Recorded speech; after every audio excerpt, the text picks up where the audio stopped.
அஸ்ஸலாமு அலைக்கும். Welcome back to Rehana kitchen. இன்னைக்கு ரமதான் டே 6ஓட மினி விளாக் பார்க்கலாம். நம்ம எப்பவுமே நோன்பு திறக்கும் போது ஹெல்தியான ஃபுட் தான் அதிகமா எடுத்துக்கணும். நான் இன்னைக்கு திராட்சை, வேர்க்கடலை, நோம்பு கஞ்சி, பேரிச்சம்பழம், பீட்ரூட் ஜூஸ், தண்ணி இதெல்லாம் எடுத்து வச்சிருக்கிறேன். இதெல்லாம் வச்சு நோம்பு திறந்துட்டு அடுத்து பசியார பார்த்தீங்கன்னா கொஞ்சம் ஹெவியா எடுத்துக்கிட்டேன். முட்டலாப்ப, நூடுல்ஸ், உள்ளடத்தோட வாடா இதெல்லாம் தான் பசியாருக்கு எடுத்துக்கிட்டேன். பசியாரி முடிச்சுட்டு அடுத்து சஹருக்கு தேவையான பாதி வேலையை செஞ்சு முடிச்சுட்டு இன்னைக்கு வெஜிடபிள் பிரியாணி செஞ்சு சிக்கன் தான் ஃப்ரை பண்ண போறேன்.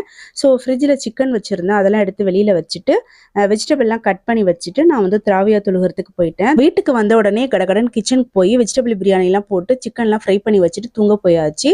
சஹருக்கு ஒரு 3:45 எந்திரிச்சு ப்ரெஸ் பண்ணிட்டு சாப்பாடுலாம் எடுத்து வச்சுட்டு கரெக்டாக ஒரு 4 மணிக்கு தான் சாப்பிட ஸ்டார்ட் பண்ணேன். எப்போவுமே சஹர் செஞ்சு முடிச்சதுக்கு அப்புறமா லாஸ்ட்டாக ஒரு கப்பு டீ பிஸ்கெட் எடுத்துப்பேன். இப்போ டயட்ல இருக்கிறதுனால பிஸ்கெட்டை கட் பண்ணிட்டு கொஞ்சமா டீ மட்டும் எடுத்துக்கிட்டேன். நம்ம சேனலை சப்போர்ட் பண்ற எல்லாருக்குமே ரொம்ப தேங்க்ஸ். இந்த வீடியோ பிடிச்சிருந்தா மறந்துடாம லைக் பண்ணுங்க. சேனல் பிடிச்சிருந்தா சப்ஸ்கிரைப் பண்ணி வச்சுக்கோங்க. நெக்ஸ்ட் வீடியோல பார்க்கலாம். அஸ்ஸலாமு அலைக்கும்.